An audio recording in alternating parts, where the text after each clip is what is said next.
But anyway, I just had to point out some of that so I can get into their claim that Shua means some kind of curse or some kind of crying out, because we're saying that it does come from Yah, it's just a passive participle. You just got to do some research and you'll see you can't throw out the letter Wah. It's there. It's documented. Okay? But the thing that's disturbing is, one, they're being dishonest. They're not telling you about the passive participle of Yasha, which is Yeshua. And two, they're also telling you that this name, Yahushua, because Shua means to cry out for salvation, then it means that Yahuwah cries. And that Yahuwah doesn't cry, and Yahuwah is not a wimp, and he doesn't, you know, all these various things. They try to say these silly arguments. And a lot of these people have gone as far as to blaspheme the name of Yahushua because of this, just because of the variance of spelling. If you look up this word Shua, and it means to cry out for salvation, for liberation, for freedom, and all these various things, I want you to ask yourself, is Yahushua, Yahuwah's son, is the son of Yahuwah not a cry out for salvation? A halu, which means a crying out for salvation. Is he not deliverance? Is he not welfare? Is he not liberation? Is Yahushua not, is he not all these things? They try to point out a scripture that says he will not cry out. When you look up that word cry out in the book of Isaiah, you'll find out it's not even Shua. It's not even related to the same word. It's a completely different word. They point out all these different things. They try to make it out to be a bad thing. Another thing that I've heard mentioned is that Shua comes from the word Shin Wal Aleph, which is H7723.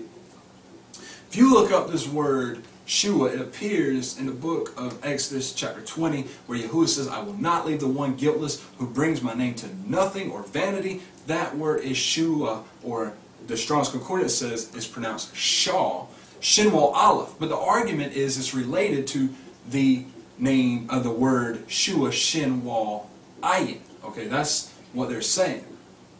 Now, if you have to go by that alone, I want to give you some words in English that sound the same, but don't mean the same. And we know when we look at etymology of these two words, they're not related. Shinwal Aleph is not related to Shinwal Ayin.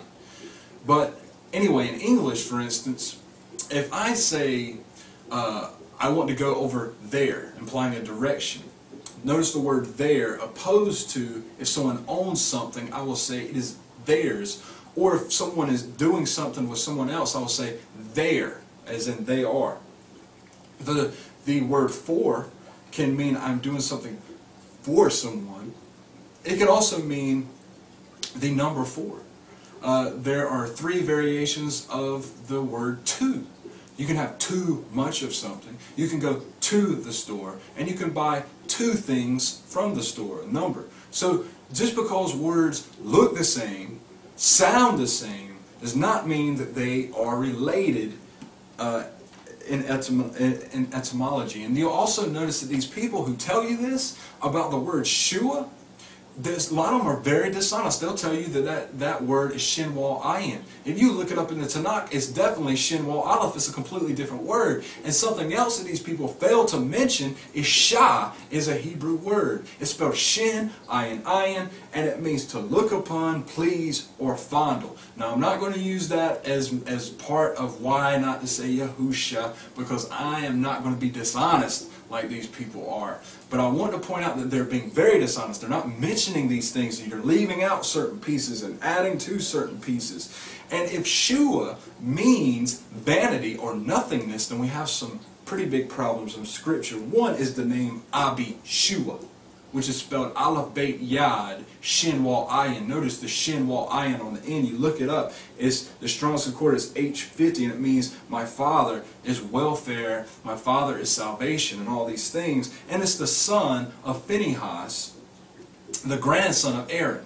Now you know that Phinehas wouldn't have named his son Abishua if Abi means my father, and Shua means destruction or desolation or vanity or any of these things. So you got to see that they can't be related. Why would Phinehas name his son that? I mean, it would be a curse on himself. All right, it doesn't make any sense. And then if you look up the name Elishua, which is Aleph, Lamed, Yad, Shin, Wal, Ayin. Shin, Wal, Ayin is on the end. It's H474. This is a son of David, son of King David. Now, I want you to notice that King David, the scripture says, is a man after Yahuwah's own heart. He loved Yahuwah, his Elohim. Alright? Now, if Elishua, Eli means my mighty one, and Shua means is welfare and salvation, that makes sense.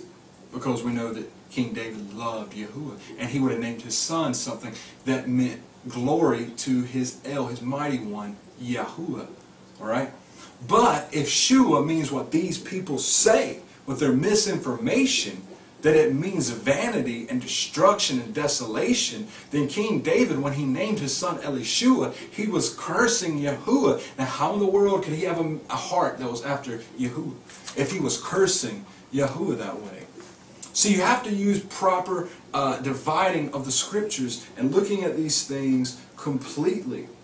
Something that I've noticed with this proposition of the Shah ending in Yahushua is they only count the 216 defective spellings in the Masoretic text. The 2 full spelling they throw completely out. They say, ah, you can't use that. But I want you people to see how we, who call the name Yahushua, count these. We count the 2 full spellings, Yad, Ha, Wal, Shin, Wal, Ayin. We count the 216 times it's spelled defectively because of the evidence that I provided about full and defective spelling, and because of the point that all 216 times you find this name, you always find the same vowel point, the kibbutz, that gives you the shua ending. But not only that, we count the 30 times that is shortened down to Yad, Shin, Wal, Ayin. They say that that's Yeshua. That is still Yahushua. That is a reference to Yahushua. You see the Shin, Wal, Ayin. So we count all of these times, but we also count there's very many other resources. I mean, again, I said it appears in the Dead Sea Scrolls also many times more than the Masoretic text. I'm not going to get into all that, but because I want to continue down the lines of why it should be Shua versus Shah, because this is the thing that has brought a lot of division. Again, I said many people are making some bold claims in these last days about the name of Yahushua. They don't even fear him. They don't even think twice before this garbage comes out of their mouth. One thing that I want to look at is one of the claims that I found on a particular website is they said that they had a teaching called The Son's Name Made Simple, and you look at it and they say the Father is called Yahuwah Yasha in Scripture, just like he's called Yahuwah Rapha, which means our healer, and Yahuwah Shalom, which means our peace. So because he's called Yahuwah Yasha, the name should be Yahusha. However, when you actually look at their claims, if you look at the verses they provide, most of the verses do not even have Yasha in the verse at all. You actually find it as a completely different word. And then when you do find Yahuwah in this word Yasha, remember that it's a primitive root. Usually you find the combination Hushia Yahuwah. So you see all these, we see all these things like Hushia Yahuwah appears in Psalms 12 verse 1, but if you're only getting your understanding from a Strong's Concordance, you think Yasha appears there. But no, it's the variant of Yasha, Hushia, which has a Yad between the Shin and the Ayin. Okay? So we know that between the Shin and the Ayin, vowels usually appear. The change, or whatever it has to change about the meaning, of the primitive root. But I found this argument very interesting, so I looked up the passive participle form to see if it was ever combined with Yahuwah's name, because I could never find the actual primitive root spelled Yad Shin Ayin attached with Yahuwah's name directly. Now, as I said, it's not a bad word. Yasha means salvation. But I did find the passive participle of Yeshua attached with the name of Yahuwah a few times. One time that we see him connected is in Exodus 14:3. It says, "And Moses said unto the people, Fear not, stand still and see the salvation of Yahuwah, which he will show to you today. For the Egyptians who you see today, you will not see them anymore forever.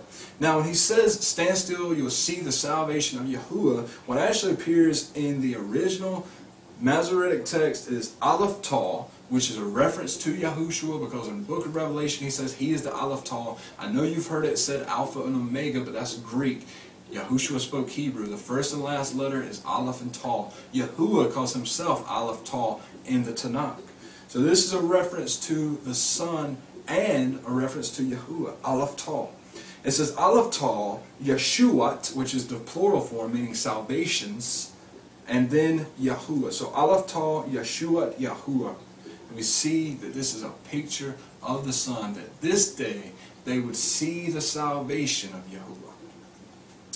In Psalm 3 verse 8 it says, Yeshua unto Yahuwah, thy blessing upon thy people, Selah. And this it says in the Masoretic text, Le Yahuwah ha Yeshua.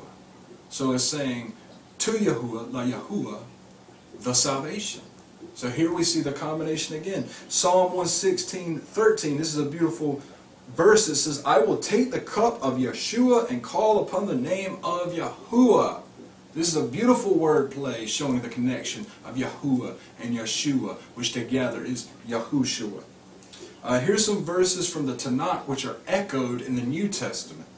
Isaiah 52 verse 7, how beautiful upon the mountains are the feet of him that bringeth good tidings, that publisheth peace, and bringeth good tidings of good, that publisheth. And it's the word H3444, Yeshua, the passive participle form of Yasha. So it says, how beautiful are the feet of those who publisheth, who bring good tidings, that publisheth peace, that bring good tidings of good, that publisheth Yeshua, that saith unto Zion, thy Elohim reigns. And we know the New Testament says how beautiful are the feet of those who bring the good news of peace. And it quotes from this verse. So when Paul wrote this, he was using a word play, just as Yeshayahu or Isaiah did, and he was talking about the feet of those who publish and bring Yeshua of Yahushua.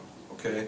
Isaiah 59 verse 17 is another example of this happening. For he put on righteousness as a breastplate and a helmet of Yeshua, of salvation, upon his head. And he put on garments of vengeance and clothing, and was clad with zeal as a cloak. Now we know Paul said to put on a helmet of salvation, which is, he was saying put on a helmet of Yeshua, which was a prophetic picture of putting Yahushua as your head. And here's a brief list of some more examples that you can look into in your own time. So we have all these connections with the passive participle Yeshua and Yahuwah. We see that it seems to verify Yahushua. We have all these proofs of Yahushua, but I want to give you some more. I want to show you in some Shemitic languages that Yahushua's name never has the Shah ending.